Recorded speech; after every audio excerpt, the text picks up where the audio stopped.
Chère amie de la naturopathie, bonjour, j'espère que tu vas bien. C'est Julie qui te parle, Julie naturopathe, et je suis là pour t'aider à retrouver ton équilibre au naturel. Alors aujourd'hui, on va parler d'un sujet où vous êtes nombreux à me demander des solutions. Il s'agit de l'eczéma. Bouh, c'est méchant l'eczéma, on n'aime pas ça. Alors qu'est-ce que c'est l'eczéma? Alors il faut savoir que ça vient du grec qui veut dire sortir en bouillonnant. Et c'est exactement ce qui se passe quand vous avez de l'eczéma ou des plaques d'eczéma, puisque ce sont des réactions inflammatoires de la peau avec des espèces de squames, de démangeaisons, des rougeurs, bref, c'est pas très sympathique et on aimerait bien que ça s'en aille. Il y a deux sortes d'eczéma. Le premier, c'est l'eczéma, ce qu'on appelle de contact, c'est-à-dire que ta peau a été en contact avec quelque chose qu'elle n'a pas apprécié. Ça peut être des produits cosmétiques, ça peut être du maquillage, ça peut être aussi des produits ménagers, ça peut être de la lessive, ça peut être aussi du nickel, etc. Il y a plein de choses qui font que tu peux avoir une allergie de contact. Le deuxième type d'eczéma, c'est l'eczéma dit atopique ou dermatite atopique qui est dû, alors il y a plein de causes différentes, mais probablement dû à une substance allergène ou en tout cas à une intolérance alimentaire, à une irritation qui peut te créer en interne au niveau de ton corps. Alors, on va voir tout de suite la solution numéro 1 pour s'occuper de ton eczéma. En 1, il est hyper important d'hydrater ta peau et de l'hydrater avec des produits neutres et des produits qui vont te faire du bien.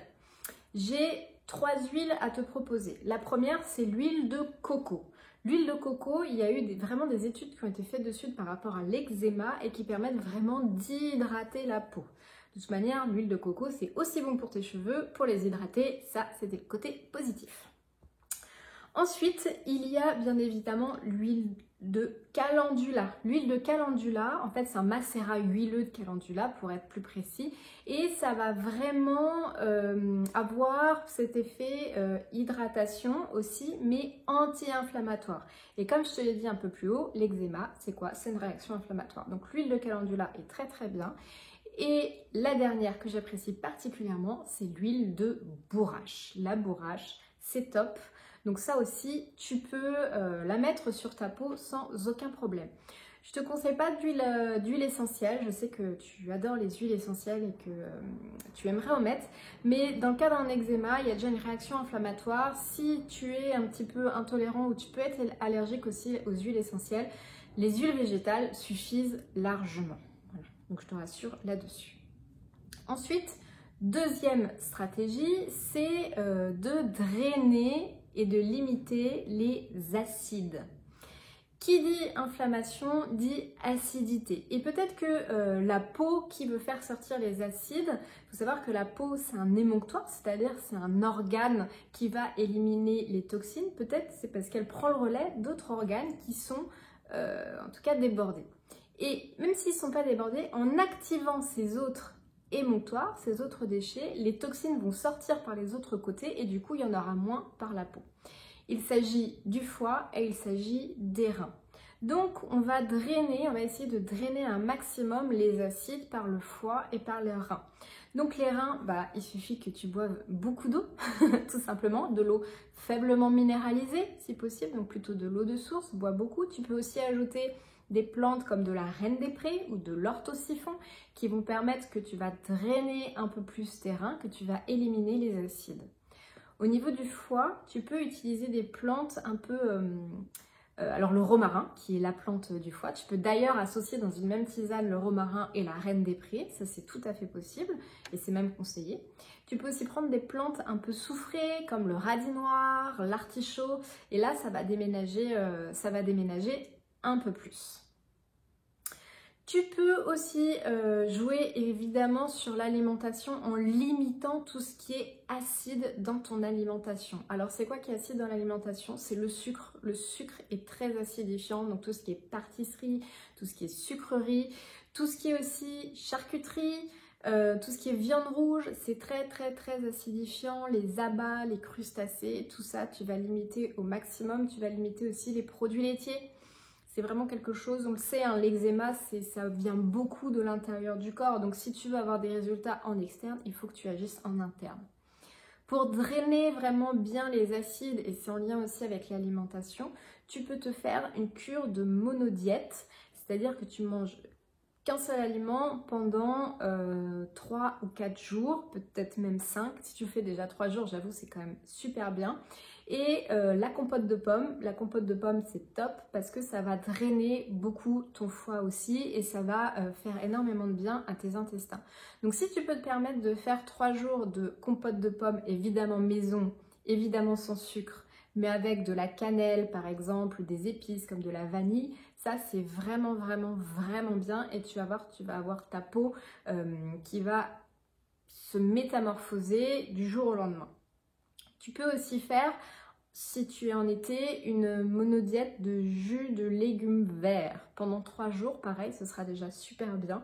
En fait, le vert va assainir et va désacidifier. Tu peux te les faire maison, hein, ces jus de légumes verts, donc avec principalement des légumes verts. Ou tu peux acheter aussi de l'herbe d'orge, de la poudre d'herbe d'orge qui est très riche en chlorophylle et qui va te permettre aussi de te désacidifier. C'est dur à dire, désacidifier. Ok. La troisième stratégie, donc numéro 1, c'était quoi? C'était hydrater la peau. Numéro 2, c'était drainer et limiter les acides. Numéro 3, c'est limiter l'inflammation. Et oui, on va limiter l'inflammation en limitant ces rougeurs. Et pour ça, on va agir encore une fois avec l'alimentation en ayant une alimentation anti-inflammatoire, donc en limitant tout ce qui va t'apporter de l'inflammation, donc en limitant les acides. Et puis, tu vas apporter aussi, on va dire, des aliments qui contiennent des oméga 3 et les oméga 3 c'est vraiment le must du must au niveau anti-inflammatoire. Tu trouves des oméga 3 dans les petits poissons des mers froides comme la sardine et le maquereau. Ça je te conseille si tu aimes d'en prendre au moins 3 fois par semaine. Tu peux aussi prendre de l'huile de colza, première pression à froid à conserver au réfrigérateur et à manger cru. Les bonnes huiles c'est important. Tu peux aussi mélanger avec l'huile de colza l'huile de bourrache. L'huile de bourrache, ça se met sur la peau, ça se prend aussi en interne. Donc soit tu t'achètes les huiles, pareil biologique, première pression à froid, soit tu achètes des compléments alimentaires en gélules qui contiennent de l'huile de bourrache, qui aura le même effet. Okay. Ça c'était pour l'inflammatoire, anti-inflammatoire.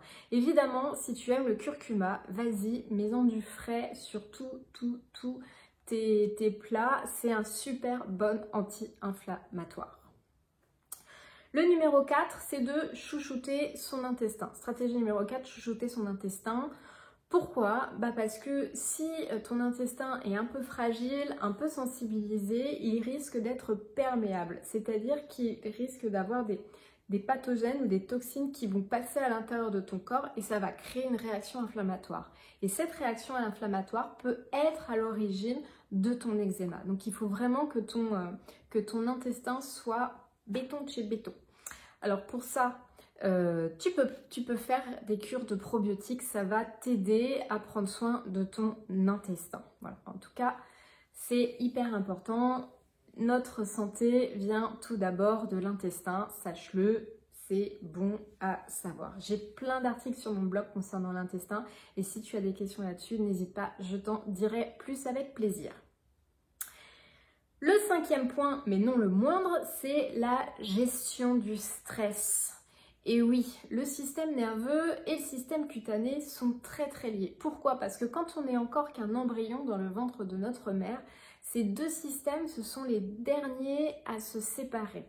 Et on le sait, on l'a tous vécu à un moment donné, on a un gros stress, on a une grosse contrariété, ça se manifeste par souvent un problème cutané. Donc ça, il est très important que tu sois un peu plus zen, que tu apprennes à gérer tes émotions. Alors, je ne vais pas te donner de cours sur une vidéo, voilà, ce serait vraiment très présomptueux de ma part. Néanmoins, tu peux te faire quand même aider par voilà, un sophrologue, par un thérapeute spécialisé. Tu peux aussi écouter des vidéos sur YouTube. Il y a plein de vidéos gratuites qui t'aident un petit peu à gérer ton stress, par la méditation, par de la relaxation, tout ça, c'est très bien. Tu peux aussi prendre des compléments alimentaires à base de magnésium. Le magnésium, c'est un super nutriment pour t'aider à mieux gérer ton stress. Et tu peux aussi prendre des plantes adaptogènes. C'est-à-dire que c'est des plantes qui vont t'aider, qui vont adapter ton corps à mieux gérer ton stress. C'est vraiment génial. Bon, il y en a deux que j'adore, c'est l'ashwagandha et la rhodiola. Donc ça, c'est hyper important. Voilà, c'était mes 5 stratégies que je voulais te partager pour solutionner les problèmes d'eczéma. Dans tout ça, on se rend compte quand même que l'alimentation, c'est primordial. Voilà, c'est primordial. Tu trouveras beaucoup d'éléments sur mon blog, mais n'hésite pas aussi à te procurer ma cuisine naturo. Ma cuisine naturo, c'est un e-book qui contient l'ensemble des conseils alimentaires qu'on peut donner en naturopathie, qui peuvent agir aussi sur l'eczéma et les problèmes de peau, puisqu'il s'agit d'une alimentation anti-inflammatoire, anti-acidité, qui t'amène des légumes verts, qui t'amène naturellement du magnésium, qui t'amène aussi naturellement des oméga 3, voilà, plein de choses qui t'aident à te sentir mieux dans ton corps. Tu as évidemment 4 semaines de menu, plus les super aliments pour t'aider à aller mieux. Alors, j'espère que ça t'a plu, n'hésite pas à me laisser un commentaire en bas de la vidéo et je te dis à bientôt pour un autre sujet. Ciao, ciao!